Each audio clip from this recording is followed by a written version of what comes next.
Le titre de ce livre, c'est L'homme spirituel. Le titre de ce livre, c'est L'homme spirituel. Il est écrit par le bien-aimé frère Watchman Nee. Nous sommes toujours à la 7e grande partie de ce livre. 7e grande partie de ce livre, chapitre 5, la vie de la foi. Nous sommes à la 7e grande partie de ce livre, chapitre 5 de cette 7e grande partie de ce livre. Le titre du chapitre 5, la vie de la foi. Chapitre 5, la vie de la foi. La Bible nous dévoile les principes qui doivent présider à la marche du chrétien dans des versets tels que « Le juste vivra par la foi ». Nous marchons par la foi et non par la vue. Si je vis maintenant dans la chair, je vis dans la foi du Fils de Dieu. En parenthèse, Romains chapitre 1, verset 17, 2 Corinthiens chapitre 5, verset 7, Galates chapitre 2, verset 20. La vie de la foi est non seulement tout à fait différente de la vie sensitive, mais elle est tout à l'opposé. La foi est ancrée dans la personne en qui l'on croit, plutôt que dans la personne même qui exprime sa foi, en parenthèse, c'est-à-dire soi-même. La foi ne regarde pas ce qui nous arrive, mais à celui en qui nous croyons.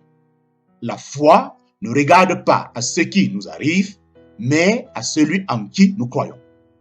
Le croyant peut changer du tout au tout, mais celui en qui il croit ne change jamais.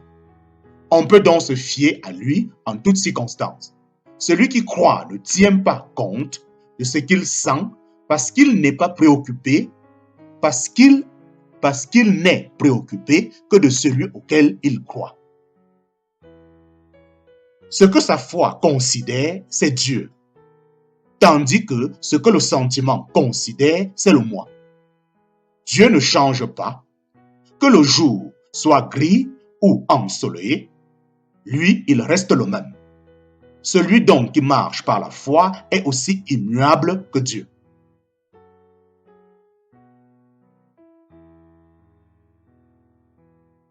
L'expérience chrétienne du commencement à la fin est une entreprise de foi. Par la foi, nous sommes entrés en possession d'une nouvelle vie. Et par la foi, nous sommes portés par cette nouvelle vie. La foi est le principe essentiel du chrétien. L'œuvre plus profonde de la croix. L'œuvre plus profonde de la croix. Quand nous renonçons au bonheur extérieur et au plaisir du monde, nous sommes inclins à conclure que la croix a mis la dernière main à l'œuvre de grâce accomplie dans notre vie. Nous ne réalisons pas que l'annulation de nous, de l'ancienne créature, nous ne réalisons pas que l'annulation en nous de l'ancienne création exige une œuvre complémentaire. C'est cette croix-là qui nous attend.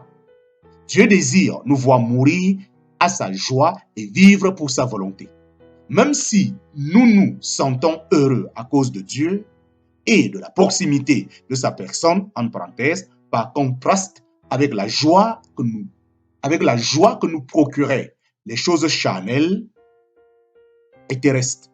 L'objectif de Dieu n'est pas de nous rendre participants de sa joie, mais serviteurs de sa volonté. Il y a une grande différence entre la volonté de Dieu et la joie de Dieu.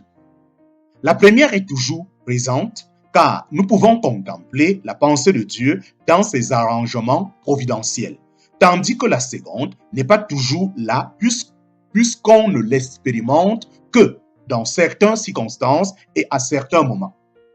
Quand un chrétien recherche la joie de Dieu, il choisit la partie de son dessein qui le satisfait. Il ne désire pas toute sa volonté, mais celui qui trouve sa vie dans la volonté de Dieu, celui-là obéira sans s'inquiéter de ce que Dieu peut lui faire ressentir ou non. Aussi bien dans la joie que dans la souffrance, il peut discerner, dans ces circonstances, un arrangement voulu de Dieu.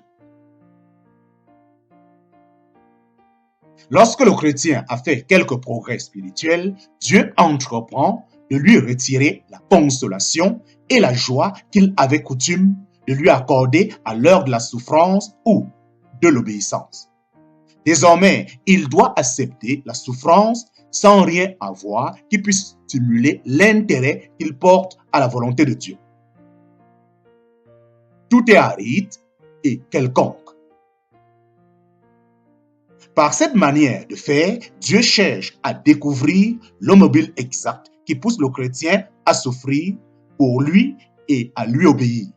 C'est comme s'il lui demandait: es-tu prêt à te soumettre à une activité qui n'a absolument rien pour te plaire?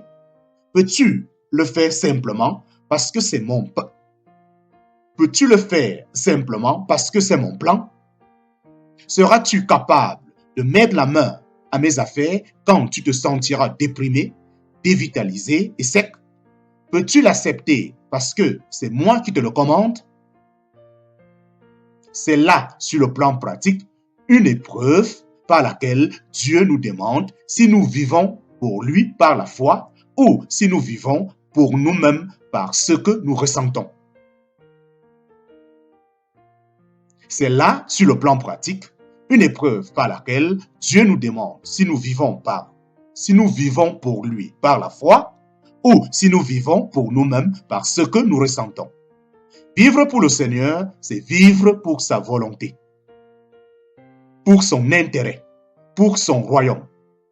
Sous ce régime-là, il n'est fait aucune concession à notre bien-être, à notre satisfaction personnelle, à notre prestige. Celui qui peut tout accepter avec joie de la main du Seigneur, y compris les ténèbres, la sécheresse, la langueur, complètement dépréoccupé de lui-même, c'est celui-là qui vit pour le Seigneur. Sous ce régime-là, il n'est fait aucune concession à notre bien-être, à notre satisfaction personnelle, à notre prestige. Celui qui peut tout accepter avec joie de la main du Seigneur, y compris les ténèbres, la sécheresse, la langueur, complètement dépréoccupé de lui-même, c'est celui-là qui vit pour le Seigneur. C'est là, sur le plan pratique, une épreuve par laquelle Dieu nous demande si nous vivons pour lui par la foi ou si nous vivons pour nous-mêmes par ce que nous ressentons. Vivre pour le Seigneur, c'est vivre pour sa volonté, pour son intérêt, pour son royaume. Sous ce régime-là, il n'est fait aucune concession à notre bien-être, à notre satisfaction personnelle, à notre prestige. Celui qui peut tout accepter avec joie de la main du Seigneur, y compris les ténèbres, la sécheresse, la langueur, complètement dépréoccupé de lui-même, c'est celui-là qui vit pour le Seigneur. Une vie de foi, c'est une vie vécue en croyant Dieu en toutes circonstances. Quand même il me tuerait, dit Job, je croirais encore en lui. C'est cela la foi. Dans la vie des chrétiens les plus avancés, il semble que cette apparente désertion de Dieu ne leur a pas été épargnée. Notre foi en Dieu pourrait-elle rester inébranlée si nous nous trouvons un jour dans semblable extrémité? Connaissez-vous cette proclamation de John Bunyan, auteur du Voyage du chrétien?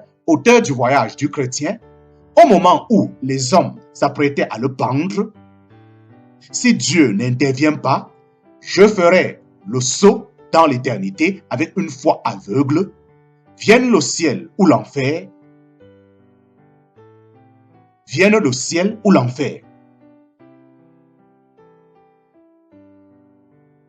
Une vie de foi, c'est une vie vécue en croyant Dieu en toutes circonstances. Quand même il me tuerait, dit Job, je croirais encore en lui. C'est cela la foi.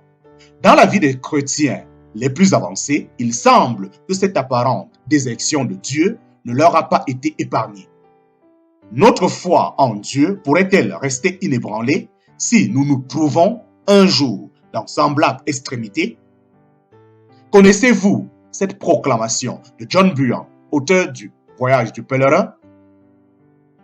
Au moment où les hommes s'apprêtaient à le pendre, si Dieu n'intervient pas, je ferai le saut dans l'éternité avec une foi aveugle. Vienne le ciel ou l'enfer. Quel héros de la foi! À l'heure désespérée, pouvons-nous dire nous aussi, ô Dieu, quand même tu m'abandonnerais, je persisterai à te croire. Le cœur commence à douter quand tout est obscur pour lui. Mais la foi tient ferme en Dieu, même en face de la mort. Comme il y en a peu qui atteignent ce niveau, comme notre chair s'insurge contre un régime dans lequel Dieu est notre unique compagnon de route, porter sa croix inspire à l'homme une répulsion instinctive qui a compromis bien des vies spirituelles, parfois irrémédiablement. La tendance est de se réserver quelques menus plaisirs pour la satisfaction de notre cœur naturel. Si les chrétiens avaient le courage du sacrifice total, dans l'attente funeste de Dieu, ils avanceraient à pas de géant dans leur chemin spirituel. Des hommes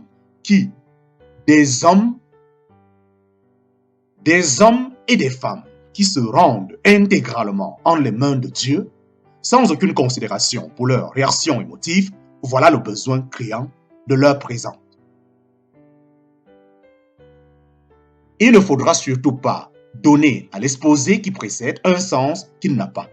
Signifierait-il que la joie n'a plus droit de citer chez nous, qu'elle va perdre sa place dans nos vies? Mais non, la joie par le Saint-Esprit n'est-elle pas une des plus grandes bénédictions du royaume de Dieu? En parenthèse, Romains chapitre 14, verset 17. Le Saint-Esprit n'a-t-il pas la joie pour fruit, entre autres? Galates chapitre 5, verset 22. Mais s'il en est ainsi, comment expliquer cet apparent illogisme? Il suffit de constater qu'il y a une joie que nous perdons dans notre vie émotive, mais celle que nous gagnons dans notre vie spirituelle est l'effet d'une foi devenue pure. Elle ne peut être détruite. Une foi de cette qualité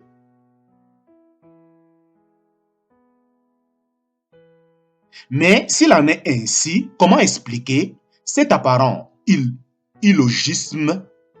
Il suffit de constater qu'il y a une joie que nous perdons dans notre vie émotive, mais celle que nous gagnons dans notre vie spirituelle est l'effet d'une joie devenue pure. Elle ne peut être détruite. Une joie de cette qualité déploie ses effets en nous à une profondeur inaccessible à notre vie psychique.